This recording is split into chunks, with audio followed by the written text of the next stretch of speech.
There is a particular kind of hope that belongs only to the moment when a family buys its first home.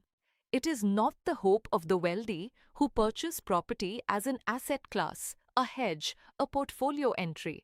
It is something more elemental. The hope of people who have worked for years towards a single specific dream, who have calculated the equated monthly installments against their salaries late at night at kitchen tables, who have visited the site on Sundays with their children and pointed at a plot of empty earth and said, "That is where we will live." It is the hope of arrival, of finally belonging somewhere in a permanent way. In the years between 2008 and 2015, approximately 42,000 families in the National Capital Region of India, in Noida, Greater Noida, and the satellite towns of Uttar Pradesh that were expanding rapidly to absorb the overflow of Delhi's ambition, bought homes in projects developed by Amrapali Group. They paid their installments faithfully. They received their possession letters. They were told that their apartments would be ready in 3 years.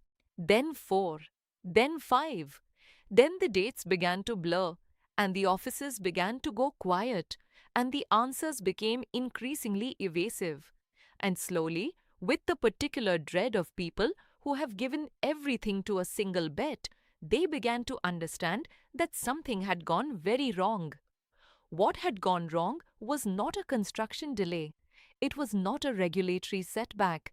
It was not the ordinary friction of the Indian real estate market, which is, even in its best functioning, a sector of considerable opacity and unpredictability. What had gone wrong was a fraud of breathtaking scale and audacity, a systematic diversion of homebuyer funds collected as installments for the construction of residential apartments into a network of shell companies, related party transactions, and personal expenditures that had nothing to do with building homes and everything to do with sustaining the lifestyle and the political ambitions of the man at the center of it all. The scale of what was being sold and what was being taken requires context that the legal proceedings alone cannot provide. The National Capital Region in the 2000s was undergoing a transformation of extraordinary pace. Land prices in central Delhi had risen beyond what most middle-class buyers could afford. The satellite cities of Noida and Greater Noida, developed under the administrative structure of Uttar Pradesh but functionally integrated into the Delhi metropolitan economy, offered a solution. New residential townships, well connected by road and increasingly by metro, priced at levels that put home ownership within reach of the generation that had entered the workforce during India's post-liberalization growth surge. This was a genuinely significant social phenomenon. For millions of families who had spent decades in rented accommodation, the apartment market in the NCR represented the first realistic path to ownership they had ever seen. The builders who developed these projects were not simply selling units. They were selling membership in a new class of settled, propertied, permanently located Indians. That the promise was genuine for some and predatory for others is the central moral complexity of what followed. His name was Anil Kumar Sharma. He was the chairman and managing director of Amrapali Group, and he was, in the years of the company's ascent, exactly the kind of man that the Indian real estate boom of the 2000s produced and celebrated. He was ambitious, well-connected, publicly visible, and possessed of the particular confidence of someone who had moved rapidly from modest origins to a position of considerable influence. He had built Amrapali from a small property development firm into one of the largest real estate groups in the NCR, with projects not just in Noida and Greater Noida but in cities across India. He had sponsored cricket. The Amrapali Group was an associate sponsor of the Indian Premier League team, Delhi Daredevils. He had cultivated relationships with politicians across party lines. He had projected an image of solidity and success that the buyers of his apartments had every reason, given the visible evidence, to trust. Anil Kumar Sharma grew up in Patna, Bihar, in a family without significant means. His father worked in a modest government position, and Sharma understood from early in his life that advancement required effort of a particular sustained and strategic kind. He was a capable student, not remarkable in the way of competitive examination toppers, but focused and practically minded. He completed his engineering degree and entered the construction industry at a junior level, learning the business from the ground up. The contracting, the material procurement, the regulatory approvals, the relationship with government officials, that is, in the Indian construction sector, as essential as concrete and steel. He was a quick learner and a natural networker, and by his early 30s, he had accumulated enough experience and enough connections to strike out on his own. He founded Amrapali Group in 2003.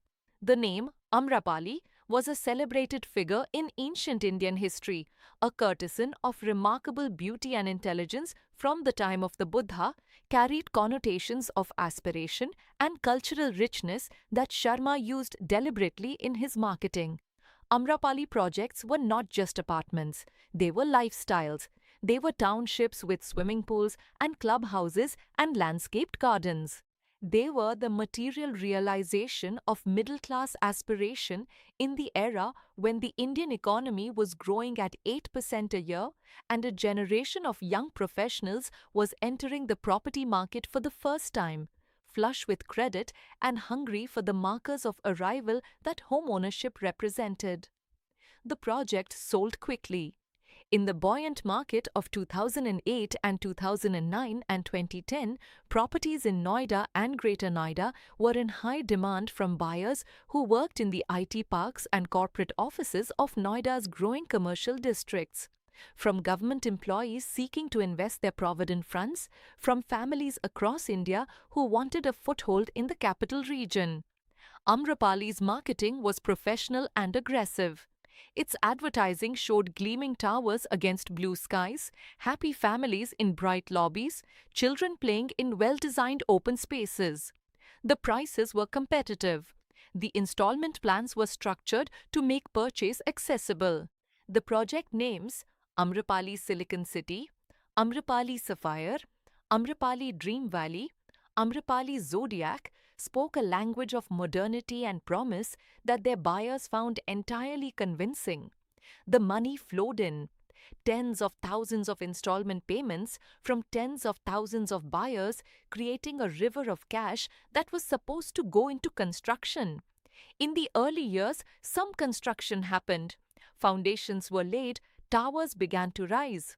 Site visits showed activity.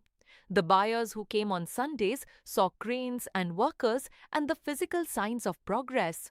Their hope was, at this stage, entirely reasonable. They had paid for something real. Something real appeared to be being built. But the river of cash was not staying within its banks.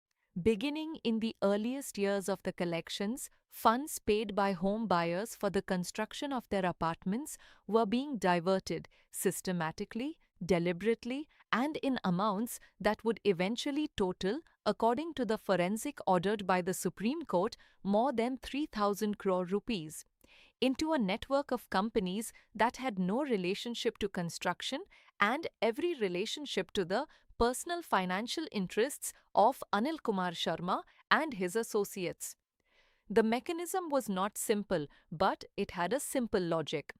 Amrapali Group comprised dozens of entities, subsidiary companies, associated firms, holding structures connected by a web of intercompany transactions. Money collected from home buyers in one entity would be transferred to another entity as a loan or an advance or a management fee. From there, it would move again to companies that existed only on paper, to entities controlled by family members, to personal accounts, to investments in other businesses, to political donations, to luxury expenditures. The forensic audit conducted by the court-appointed team eventually traced funds to purchases of private jets, to the acquisition of farmland in Sharma's name, to payments to cricket franchises, to expenses that had no conceivable connection to the construction of apartments in Noida. The buyers knew none of this. What they knew was that the completion dates were moving, that the possession that had been promised in 3 years was not delivered in 4 or 5 or 6. That when they called the Amrapali offices, they were given explanations, regulatory delays, material shortages, approvals pending, that were individually plausible but that in aggregate began to acquire the distinct smell of evasion. Some buyers organized themselves into welfare associations and hired lawyers. Some filed complaints with the consumer courts and the UP Real Estate Regulatory Authority.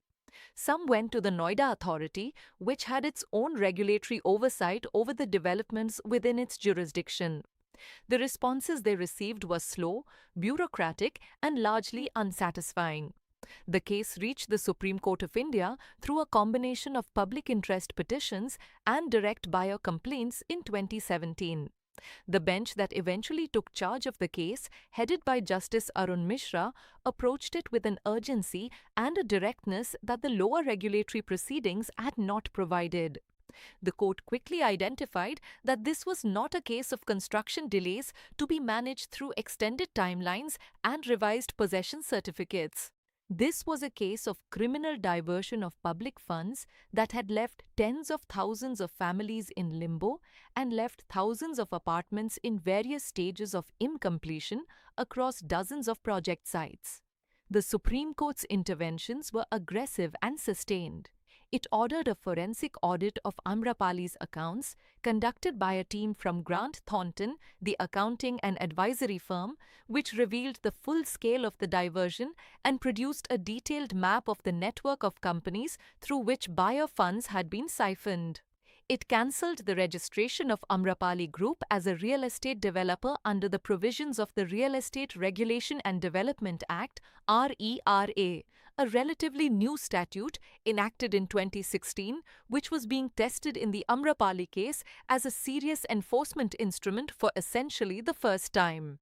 The court's role in the Amrapali case extended well beyond the boundaries of what Indian courts typically do. Courts interpret law. Courts resolve disputes. Courts award remedies. They do not, ordinarily, manage construction projects, negotiate with contractors, resolve material supply disputes, or supervise the financial flows of a real estate development operation. The Supreme Court in the Amrapali case did all of these things through the mechanism of the court receiver and the NBCC appointment, because the alternative, leaving 42,000 families without any path to possession, was simply not acceptable to the judges who had to look at those families' faces when they came to court. Justice Arun Mishra's bench approached the case with an explicit acknowledgement that its obligation was not merely to decide who was right, but to deliver an outcome that restored some measure of what the buyers had lost. That is an unusual conception of judicial responsibility. It is also, in the context of what had happened to those families, an entirely human one. The monitoring of NBCC's progress became itself a regular feature of Supreme Court proceedings. The court would hear reports on how many apartments had been completed at each project site, how many possession certificates had been issued, what the remaining construction cost was estimated to be, and how it would be funded. It heard complaints from buyers who felt the quality of completion was inadequate. It addressed disputes between NBCC and contractors who had not been paid by the original Amrapali management. It managed, in short, the ongoing operational reality of completing a massive, partially built residential development, a task that no court in India had ever undertaken in quite this form before.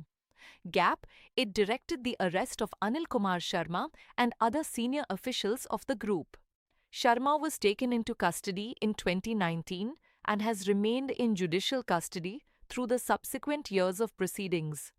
Most remarkably, the Supreme Court took a step that had no clear precedent in Indian real estate law. It directed that the National Buildings Construction Corporation, the NBCC, a central government undertaking, be appointed to take over and complete the stalled Amrapali projects. This was not a judicial suggestion. It was a direct court order transferring the effective control of private real estate projects to a government entity funded through a combination of the remaining buyer installments, government support, and the proceeds of asset recoveries from the Amrapali Group. The court was not merely adjudicating a dispute, it was taking executive responsibility for solving a problem that the ordinary mechanisms of regulation and contract law had proved unable to solve. Tell us in the comments where in the world you are listening to this story from. If HeartLine Stories has moved you today, please like, subscribe, and share this channel. Every subscriber tells us to keep bringing stories like this. Now, back to the families whose lives were suspended in those half-built towers and to what the court's intervention meant for them. Writing, hand. A note from our team. We have researched this case extensively to bring you accurate facts, dates, and legal details. However, these cases span years of complex proceedings and some details may be imperfect. If you spot anything that needs correction, please leave it in the comments. Your input helps us serve every listener better. Among the 42,000 families waiting for their homes was a couple named Deepak and Priya Verma who had booked a 2-bedroom apartment in Amrapali Silicon City in Noida in 2011. Deepak was a software engineer at a mid-sized IT firm in Noida, Sector 62, earning a salary that was, by the standards of his generation and background, comfortable. Priya taught mathematics at a private school 2 kilometers from where they were renting a 1-bedroom apartment in a building whose landlord raised the rent every year without fail. They had been married 3 years. They had saved carefully for the down payment, 2.5 lakh rupees, which represented nearly a year of their combined net savings. And they had taken a home loan from a nationalized bank for the remainder of the 47 lakh rupee purchase price. The equated monthly installment was 28,000 rupees. That was a significant fraction of their combined income. They calculated it carefully and decided it was manageable, and they signed the agreement with the particular mixture of pride and anxiety that first-time home buyers everywhere recognize. They kept a folder with all the documents: the allotment letter, the payment receipts, the construction-linked payment schedule, the bank loan sanction letter. The folder sat on the top shelf of the wardrobe in their rented apartment, and Priya sometimes took it down in the evenings and went through the papers the way you might handle something precious, not because they needed to be reviewed, but because holding them made the future feel more real. The first delay came in 2013. The possession date, originally December 2013, was shifted to June 2014. The letter from Amrapali explained that there had been some regulatory approvals outstanding for certain floors. Deepak called the customer care number and was told that everything was on track. They believed it. In 2014, the date moved again to December 2014. Another letter, another explanation. They were still paying the home loan EMI every month, and they were still paying rent in the apartment they were living in, and the double financial burden had begun to press in ways they had not anticipated. They had hoped to be in their own home before their first child arrived. Their daughter Ananya was born in November 2014 in the rented apartment, which now felt more constraining than ever. By 2016, when the possession date had moved 5 times and the Amrapali offices had begun to respond to inquiries with increasing vagueness, Deepak and Priya understood that something was fundamentally wrong. They joined the Amrapali Silicon City Buyers Association, attended meetings in a community hall in Sector 62 where other families sat in rows of plastic chairs, and compared notes with the particular grim solidarity of people who share a misfortune. They hired a lawyer, a young man named Ashish Srivastava, who worked from a modest office in Sector 18 and who had, by 2016, accumulated more Amrapali clients than any other kind. He hired a lawyer, a young man named Ashish Srivastava, who worked from a modest office in Sector 18 and who had, by 2016, accumulated more Amrapali clients than any other kind. He filed a complaint with the Consumer Court.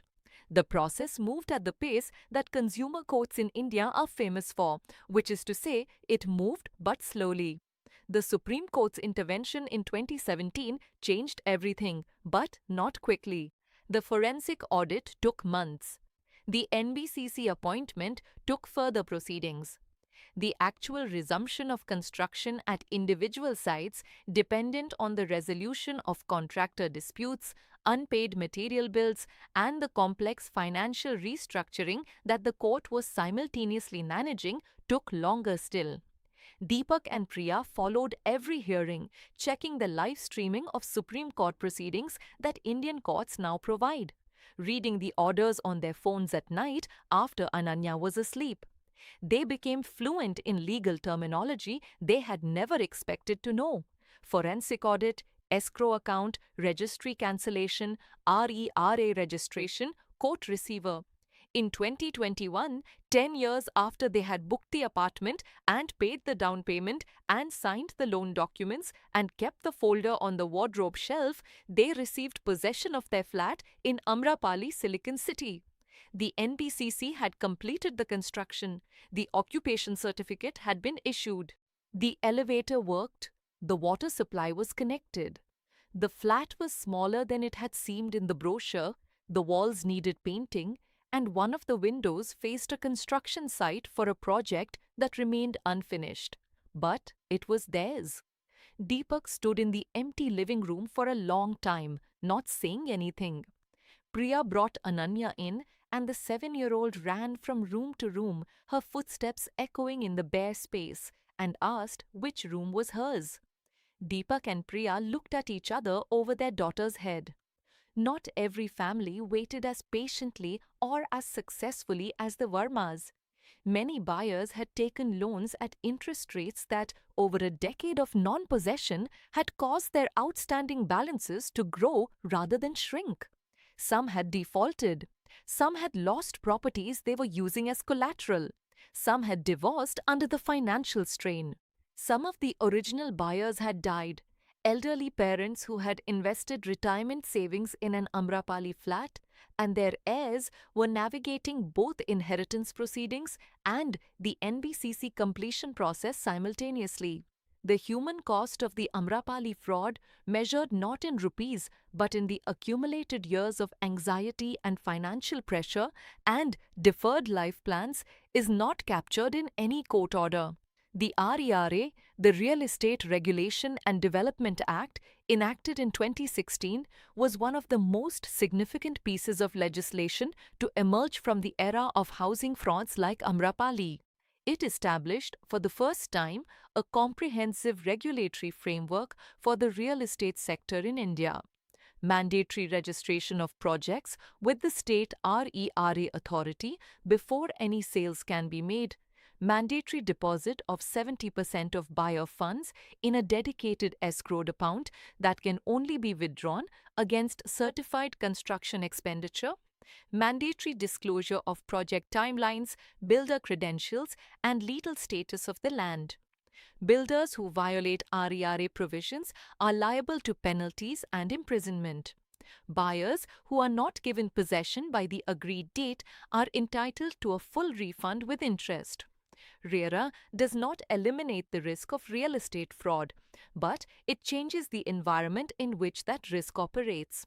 Before RERA, a builder could collect money from buyers for a project that had not received regulatory clearances, in some cases on land whose title was disputed, with no obligation to keep buyer funds separate from the company's general operations.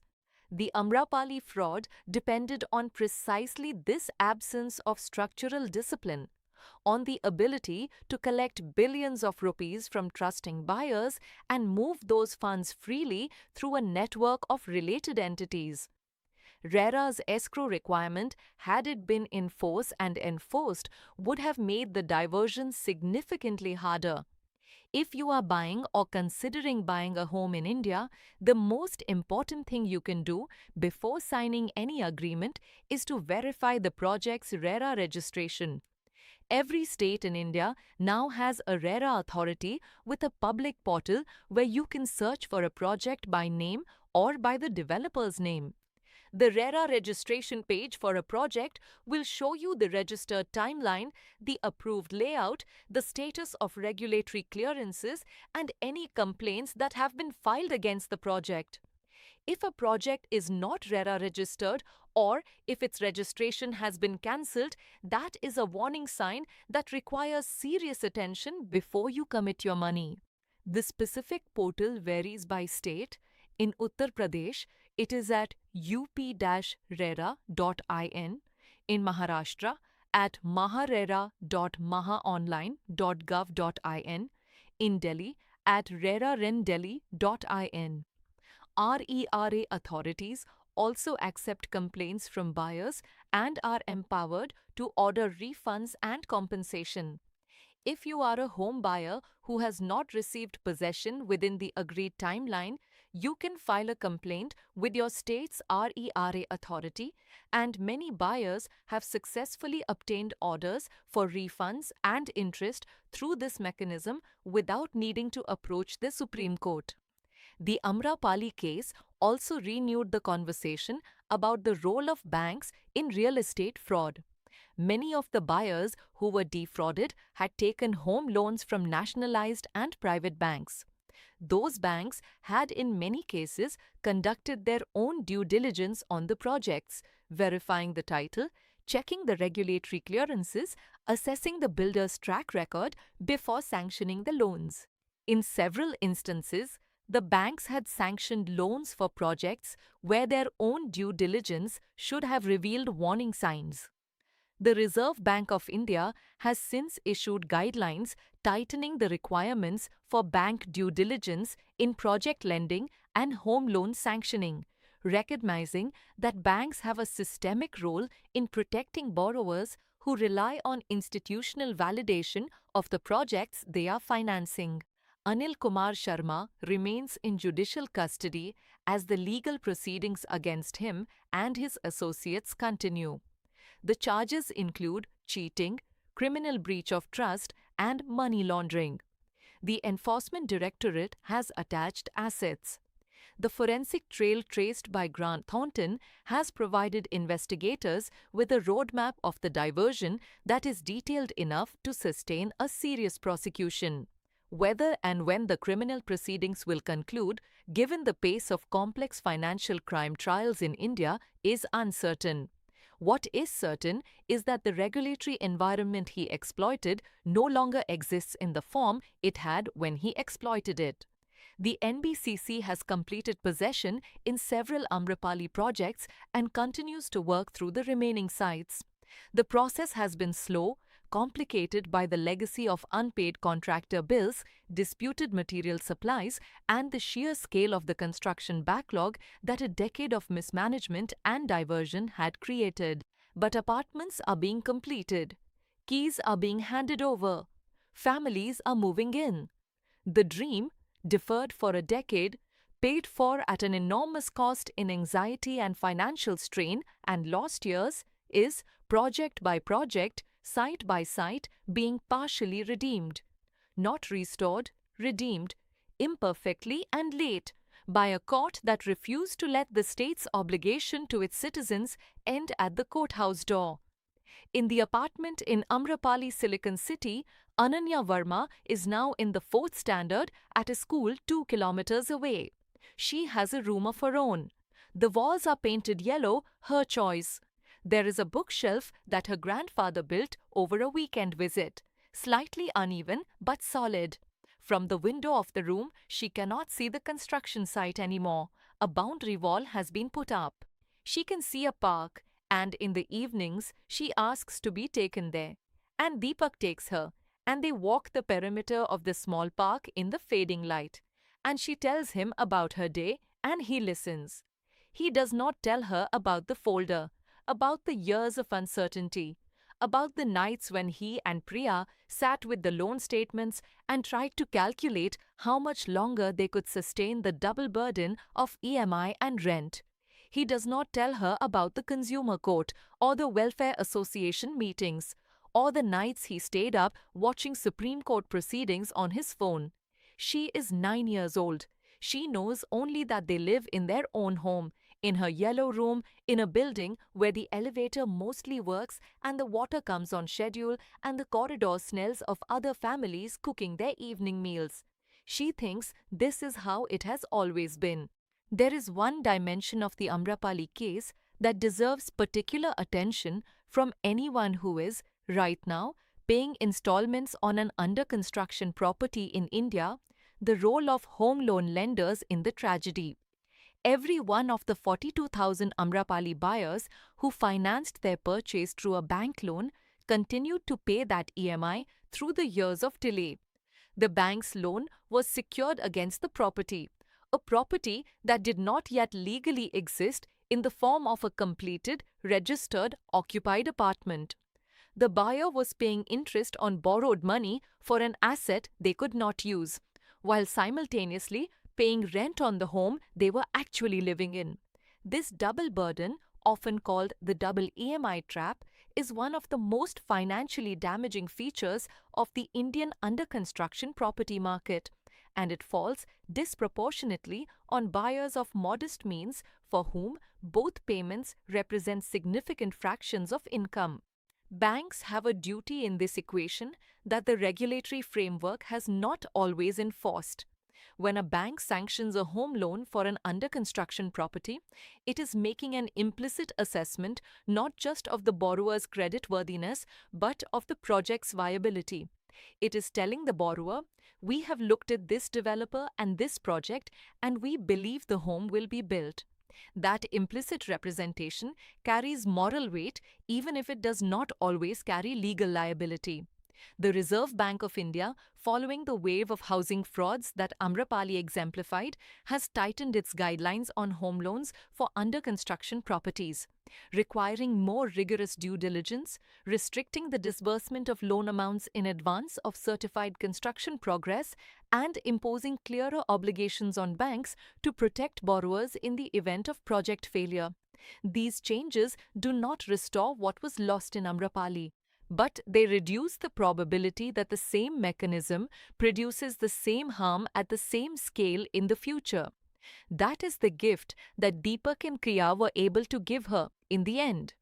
Not the dream as it was imagined in 2011, standing at the booking office in Noida with a folder of fresh documents under his arm, but something real, something that is theirs, something that no further betrayal can reach, because it is registered in their names and paid for down to the last rupee, and occupied and lived in and called home. The law kept its promise, slowly, imperfectly, at a cost that should never have been necessary, but it kept it.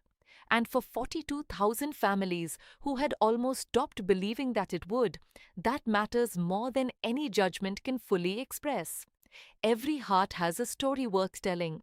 This is HeartLine Stories, where yours matters.